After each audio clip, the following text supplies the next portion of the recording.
96.7 The Beat, the A's, hip hop and R&B. What's happening, world? I'm Moran Tha Man, and I'm in the presence of Kenny Beats. Hey. And the artist formerly known as Booty Math, Zack Fox, is in the building. Yo!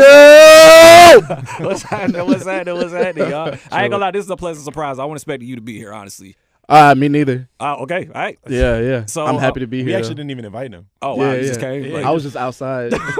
so you was just, I don't know, asking for money. He was like, "Hey, cuz, you want to do an interview?" I was like, "Yeah." Wow, that's legendary, man. Kenny, you're a great person. God is gonna bless Gotta you. include the homies. Absolutely, man. You're Yeah. gonna get so many blessings that's gonna rain down on you. God, man, look at God. He So, looking out. Welcome to the city. Where are you from specifically?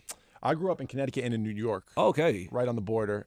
And I moved to Boston to do more music in college, and then I've been in LA the last 6 years. But throughout that whole time, I've been frequenting Atlanta, coming back and forth, shows, studio sessions, whatever. But here for a week right now to do this Red Bull stuff and knock out a bunch of music, and it feels good to be back. Absolutely, man. I saw on Twitter you was like, I'm in the A. I'm trying to do 100 songs. So Minimum. How many you at now? I did 7 yesterday. Congratulations. For sure. But I'm pretty sure it wasn't just 7. I mean, there's a lot of other beats and things that'll turn into songs, but just in case you want me to pull my laptop out, I had to give you a real answer. I mean, hey, you could probably do that off camera, you know what I'm saying? Because I'm definitely down with, sure. you know, how songs are put together. But, you know, we'll cross that bridge when we get to it. Okay, let me know. So, man, we know, you know, you're a producer. You started in the EDM world. So that had to be, I assume, a big transition for you to go from EDM to just solid hip-hop.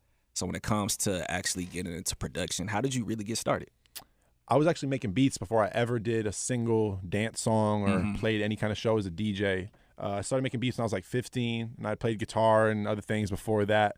But someone made it apparent to me that like Dr. Dre and Pharrell and these people were making the beats. And before that, I'd never really thought about it. I was just like, oh, there's somebody behind the scenes. But once I figured it out, I started making beats all the time. And then I had gotten some stuff off to Kendrick and Schoolboy Q and Ab-Soul, Mac Miller. I was in college, but no manager, no nothing. I was out here just trying to make a buck or whatever. Yeah, and someone put me onto the DJ world, and they're like, bro, there's this whole mix-up of rap and dance music going on. If you get involved with this, da-da-da. And then 6 months later, had an agent, a manager, was touring, going places I never thought I would be. And after a couple of years of that, I just started realizing, man, like what I came up off of is what I'm always going to be the most passionate about. And that really is rap music and hip-hop music and R&B music. And so I've gotten back to it the last 2 years and just tried to be very picky about who I'm working with and who I'm growing with, and just be mindful of all the subtleties, whether it's some Atlanta music or it's some Bay Area music or it's some Texas music or Chicago or whatever it is, to nail the bounce, the vibe, you know what I mean? And not just go in there and be like, hey, I've been doing all this EDM stuff. Let me show y'all. So I've been just trying to take my time and be real patient with it. Where like when I listen to your music and the stuff that you've done with the artists that you've worked with, when I listen to your beats, it sounds like you really sit down and take your time. And it also feels like, correct me if I'm wrong, it feels like, let's say, I don't know, I'm working with Key today. These are the type of beats Key would sound good on. You know what I'm saying? It doesn't sound like you just go, hey, man, I made 100 beats here. You know what I'm saying? Maybe it's like, I don't know, out of this 100, these are the 20 for you. These are the 20 for Rico. No, you're definitely on point. That's basically how it is. But you have to be prepared with someone like Key or Rico or Greedo or Freddie Gibbs or any one of the people I work with often to say, today I want to do techno. Okay. Today I want to do a country song. Today I want to sound like Lil Wayne. Today I want to sound like, you know what I mean? And like they all say literally those things to me. And you might have this 1 or 2 or 3 beats that they will sound great on. But they was in the car on the way here and they heard an old Missy Elliott song and now that's the vibe. So some of the best songs I've had with the artists I'm working with is just coming out of what that energy was that day. And literally Rico Nasty saying to me, like, I've been listening to Noriega all day. And I'm like, how do you even know who that is? You're 21 years old. Like, what do you mean? And us making a song like Counting Up. And that being her single now. It's like, those are the moments that you can't plan for, but you got to be ready for. And that's what I've been learning coming back to hip hop is just you got to be on point any second for it to divert left, and you got to make something completely different. Well, welcome back to the hip hop world, because it sounds like you really been studying. It sounds like, you know, it appears like you knew it could have potentially been a challenge for you. So seeing how you've been making beats anyway, I guess maybe the challenge wasn't so hard. So you're a producer turned DJ.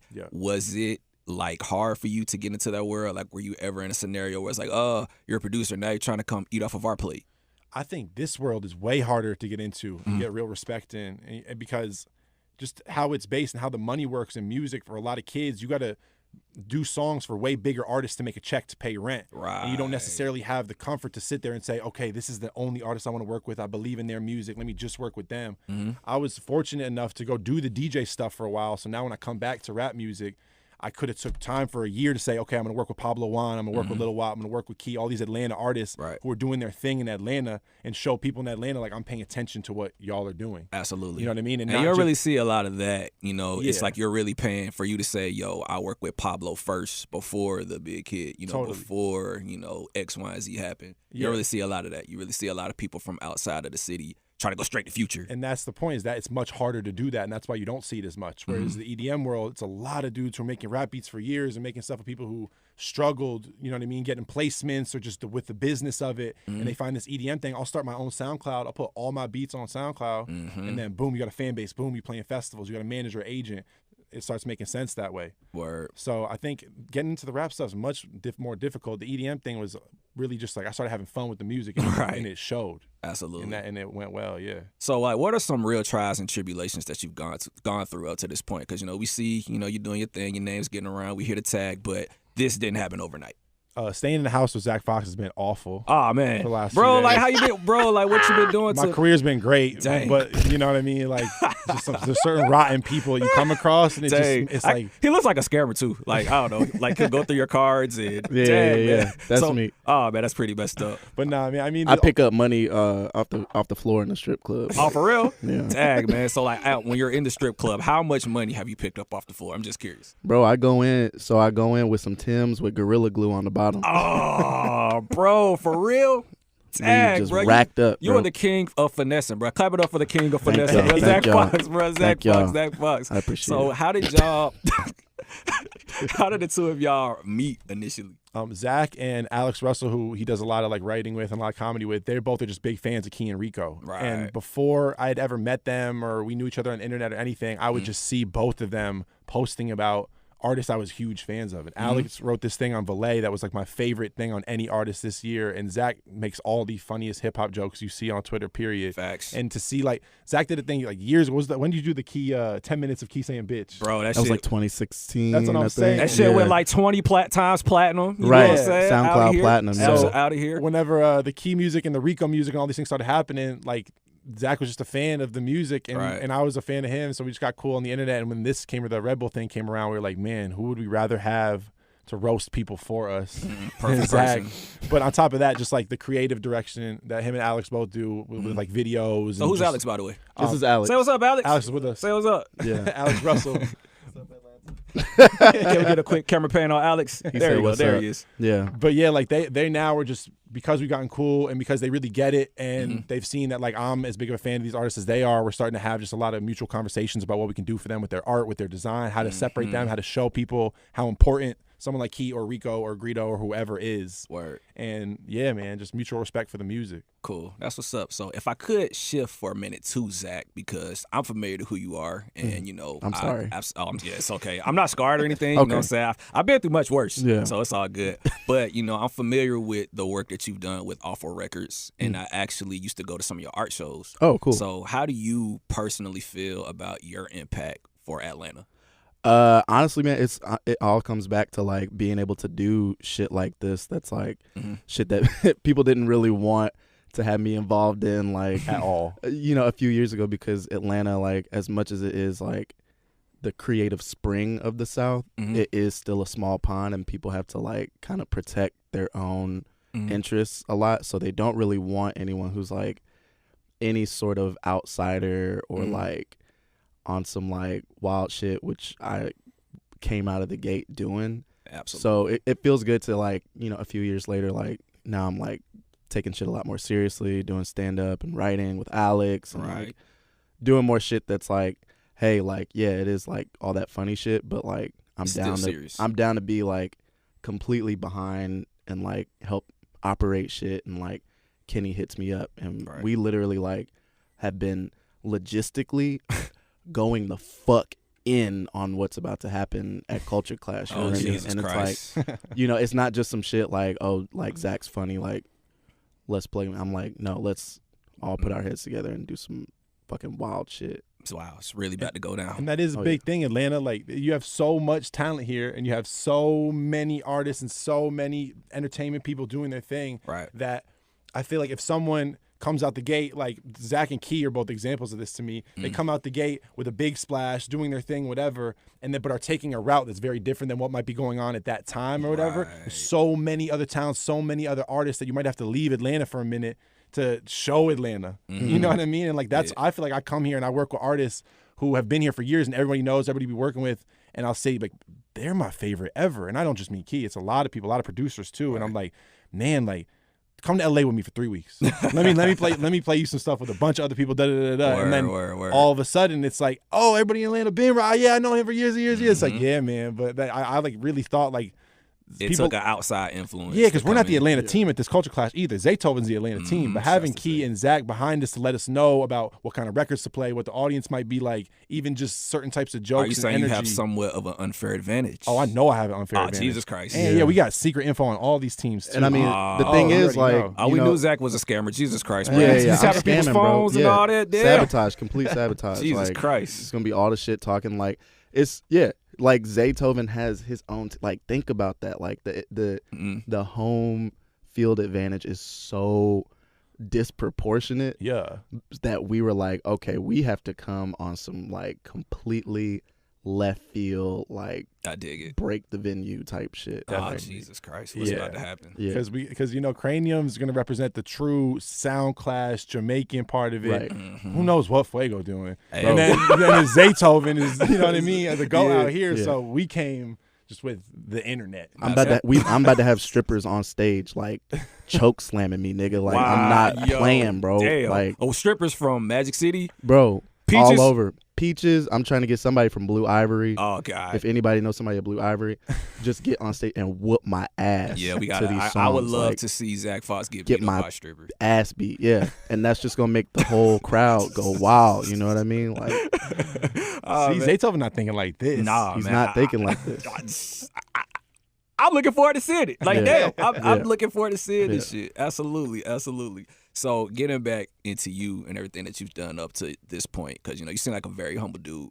How do you feel about your overall impact within hip-hop?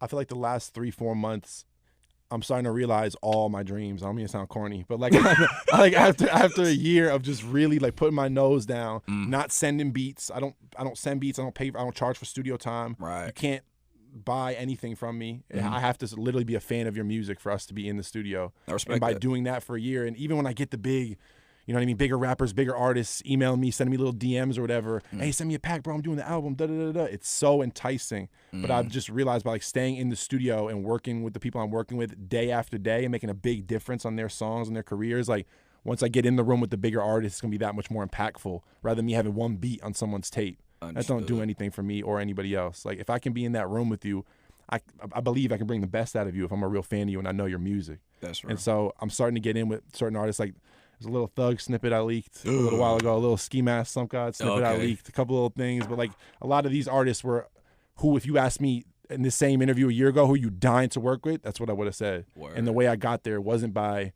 getting big placements and signing a publishing deal and doing this and that. It was by saying, I love Key, I love Rico, I love 03 Greedo, you know what I mean? I love these artists. Let me show the world why. And people felt it, you know what I mean?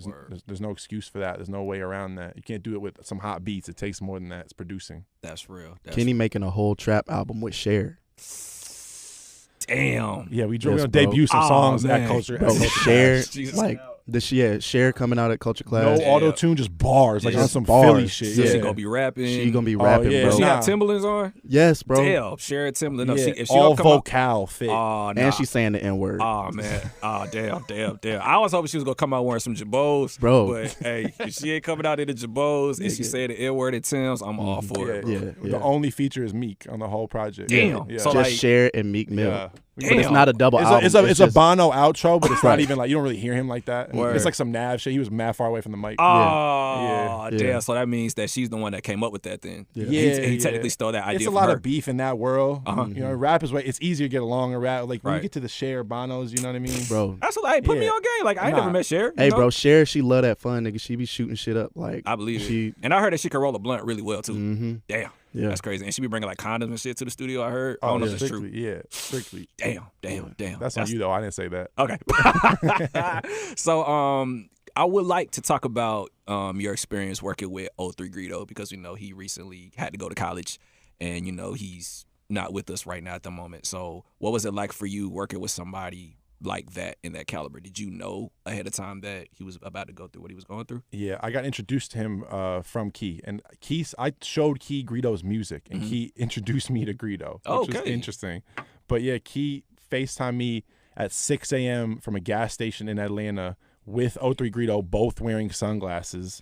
It's like this close, like they're the FaceTime all the way up to their face. And it's just Key, I answer it, and Key's like, hey, you doing an album with Greedo when he gets back, I'm gonna let you know. And they just hung up.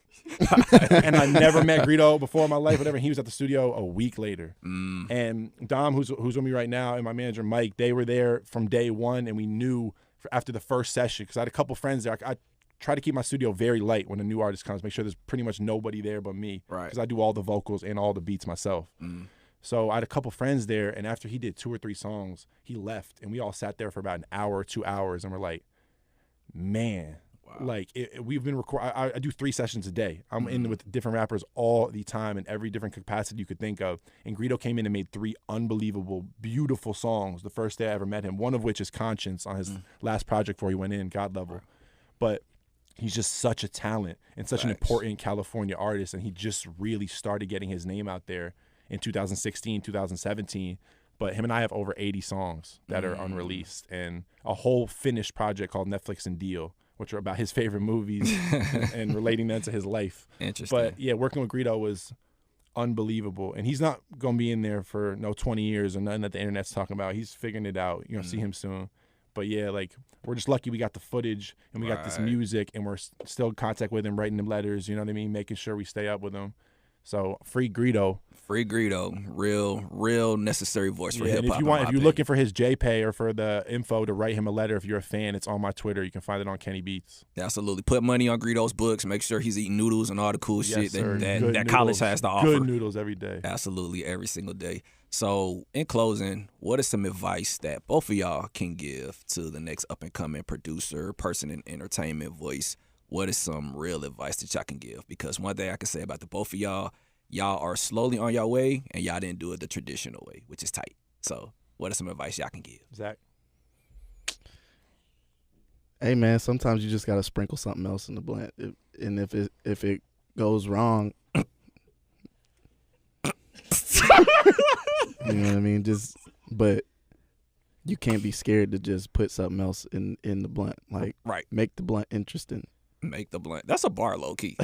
That is low key a bar. Yeah, you know, you got some goddamn cocaine, some cayenne, some Lawry's. You know what I mean? Put it in your blunt. Maybe some tart. You got some chimichurri left over from a steak, Cheesecake Factory. Nigga, just probably some old sauce. Hit that whole.